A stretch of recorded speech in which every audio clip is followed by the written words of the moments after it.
ഇസ്ലാം ഒരു രാജ്യത്തെ എത്ര വലിയ ശവക്കുഴിയാക്കി മാറ്റുന്നു എന്നുള്ളതിന് ഏറ്റവും വലിയ ഉദാഹരണമാണ് നിമിഷപ്രിയയുടെ വധവുമായി ബന്ധപ്പെട്ട് നടക്കുന്ന സംഭവ വികാസങ്ങൾ. സത്യങ്ങൾ ചരിത്രം പരിശോധിച്ച് നോക്കിയാൽ യമൻ എന്ന് പറയുന്ന രാജ്യം വളരെ വലിയ സമാധാനത്തെ കഴിഞ്ഞിരുന്ന ഒരു രാജ്യമായിരുന്നു ഇസ്ലാമിന്റെ വരവിന് മുമ്പായിട്ട് പറയുകയാണെങ്കിൽ. അതിനുശേഷം ഇസ്ലാം വന്നു കഴിഞ്ഞപ്പോൾ അവിടുത്തെ സമാധാനവും ശാന്തിയും എല്ലാം നഷ്ടപ്പെട്ടു. ഇസ്ലാമിലേക്ക് ജനം ആകർഷിച്ചു കഴിഞ്ഞാൽ അവരെ ഭിന്നിപ്പിക്കുക എന്നുള്ളതാണ് ഇസ്ലാമിന്റെ ഒരു തന്ത്രം. അങ്ങനെ ഇസ്ലാം ഭിന്നിപ്പിച്ച് അവരെ ഷിയാകൾ സുന്നികളെന്നൊക്കെ ആക്കിയിട്ട് പരസ്പരം പോരാടുന്ന വിവിധ ഗ്രൂപ്പുകളാക്കി മാറ്റുന്നു.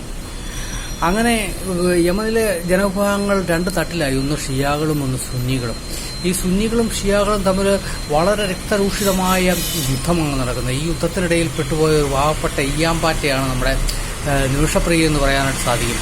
കാരണം അവിടെ ഇവിടുന്ന് പോകുന്ന ഒരു പാരാമെഡിക്കൽ മാത്രം പഠിച്ചിട്ടുള്ള ഒരു വ്യക്തി പോലും നമുക്ക് അവിടെ ഒരു ക്ലിനിക്ക് തുടങ്ങാനായിട്ട് സാധിക്കുന്ന വിധത്തിൽ അവിടുത്തെ സാമൂഹിക വ്യവസ്ഥ അത്രത്തോളം മാറിപ്പോയി എന്നുള്ള യാഥാർത്ഥ്യം നമ്മൾ മനസ്സിലാക്കണം. കാരണം എന്താണെന്ന് ചോദിച്ചു കഴിഞ്ഞാൽ നമുക്കിവിടെ ഡോക്ടർമാർ ധാരാളം ഉണ്ട്. അങ്ങനെ ഉണ്ടെങ്കിൽ പോലും അവിടെ ഡോക്ടർമാരൊക്കെ ഉണ്ടാവും. അവരൊക്കെ ആ നാട് വിട്ട് വേറെ സ്ഥലങ്ങൾ അശാന്തി കാരണം പോയി അവിടെ ഒരു ചികിത്സ കിട്ടണമെങ്കിൽ പാരാമെഡിക്കൽ പഠിച്ച് ഒരു നേഴ്സിന്റെ സേവനം മാത്രമേ അവിടെ ലഭിക്കുള്ളൂ എന്നുള്ള യാഥാർത്ഥ്യം മനസ്സിലാക്കണം.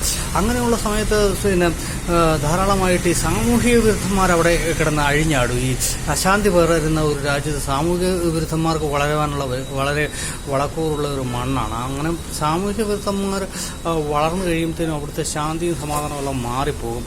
അങ്ങനെയാണ് അവർ ഈ ഇതുപോലെയുള്ള നേഴ്സുമാരെയൊക്കെ സംഘടിപ്പിച്ച് അവിടുത്തെ ഭരണം കൈയാളുന്ന ഒരു സമാന്തര സർക്കാരുകളായിട്ട് മാറും. ഈ തീവ്രവാദികൾക്കുമായിട്ട് സഹകരിച്ചുകൊണ്ടാണ് അത് ചെയ്യുന്നത്.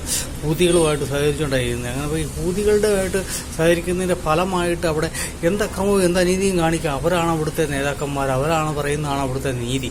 അങ്ങനെ പാവപ്പെട്ട പെൺകുട്ടികളെല്ലാം തടങ്കലിൽ വെച്ച്